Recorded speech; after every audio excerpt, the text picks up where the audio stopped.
Ini halaman dari situs University of the People. Jadi di halaman utama ini semua informasinya sudah ada dan jelas mengenai akreditasinya. Ini sudah terlihat bahwa dia akreditasinya oleh DEAC. Lalu informasi-informasi lain seperti kapan pendaftarannya dibuka. Biasanya di sini juga sudah ditampilkan jumlah pelajarnya sudah ada berapa banyak. Lalu kerjasama dengan universitas mana saja di sini juga sudah ada. Jadi selama saya belajar di sini informasinya adalah materinya disediakan oleh universitas-universitas ini dan beberapa dosen sukarelawan dari universitas ini mengenai apa saja majornya juga sudah ada seperti computer science, business administration, dan lain-lain bisa dilihat sendiri. Informasi mengenai tuition free juga sudah ada, jadi memang biaya belajarnya digratiskan, sedangkan yang harus berbayar adalah biaya pendaftaran dan biaya untuk ujian. Di sini sudah ada informasi juga bahwa waktunya fleksibel, 100% online, tapi setiap mata kuliah biasanya ada jangka waktunya. Biasanya setiap mata kuliah itu 9 minggu, dan dari 9 minggu itu setiap minggu ada tugas-tugasnya, ada ujiannya juga, tapi ujiannya ada yang masuk ke dalam penilaian dan ada yang sifatnya lebih ke self-quiz untuk evaluasi belajar.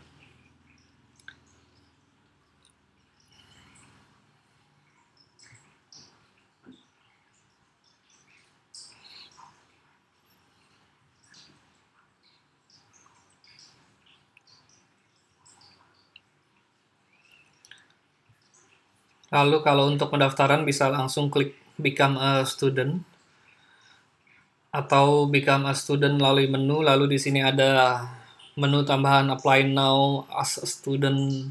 As a Student misalkan untuk mau tanya-tanya mengenai bagaimana sih kehidupan di kampusnya, cara belajar ya setiap hari, untuk aktivitas kampusnya, ini bisa ke pelajar-pelajar yang sudah terdaftar. Jadi mereka bisa sharing-sharing pengalamannya. Kalau kita klik Become a Student, akan terbuka halaman untuk pendaftarannya. Jadi, setelah form ini diisi, akan ada email jawaban dari pihak University of the People bahwa pendaftarannya sudah diterima. Lalu proses selanjutnya seperti apa akan diinfokan di sana.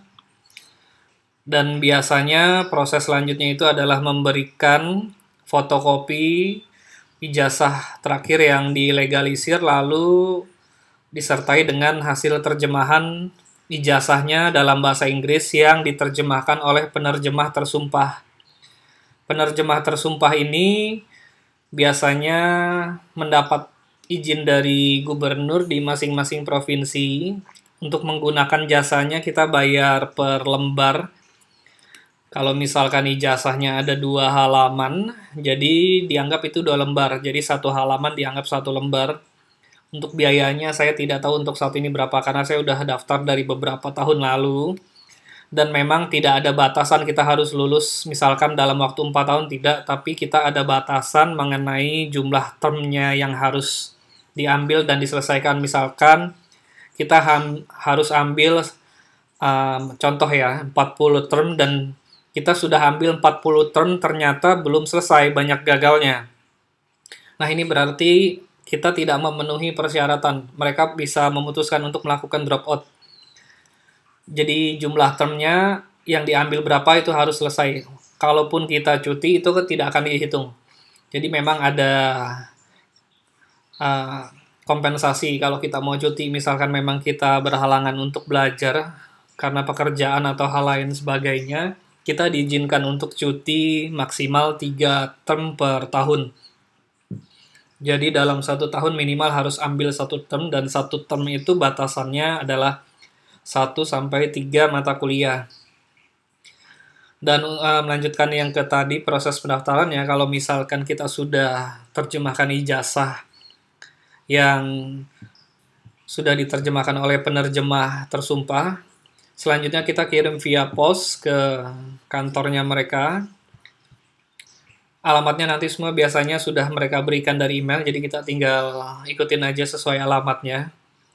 Lokasinya di Amerika. Untuk biayanya saya nggak gitu hafal ya, silahkan cek aja ke kantor pos, karena memang yang bisa kirim waktu itu adalah kantor pos. Kantor pos lumayan mahal, kalau tidak salah beberapa tahun lalu aja itu sekitar 150.000 ya kalau tidak salah ya.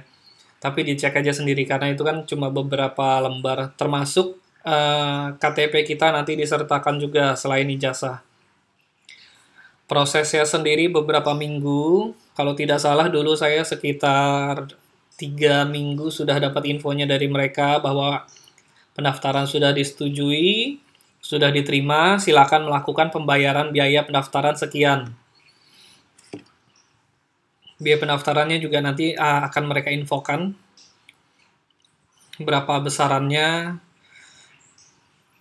Kalau masih sama seperti dulu, biasanya beberapa negara dapat diskon seperti Indonesia, dulu itu dapat diskon 60%, jadi kita hanya bayar 40%-nya aja. Kalau sekarang saya nggak tahu, karena saya sudah lumayan lama, sudah beberapa tahun mendaftar di sini, tapi memang saya belum sanggup selesaikan karena pekerjaan saya yang cukup padat ya. Saya cuma bisa ambil setahun itu berkisar 1 sampai 4 mata kuliah, jadi sangat-sangat sulit sekali, masih sangat lama lagi untuk menyelesaikan. Oke, ini aja dulu untuk proses pendaftarannya. Nanti saya infokan lagi yang mengenai pengalaman belajarnya selama saya belajar di sini beberapa tahun, sama dosennya bagaimana, sama pelajar yang lain bagaimana, sama materinya bagaimana, nanti dilihat lagi aja di video yang lainnya.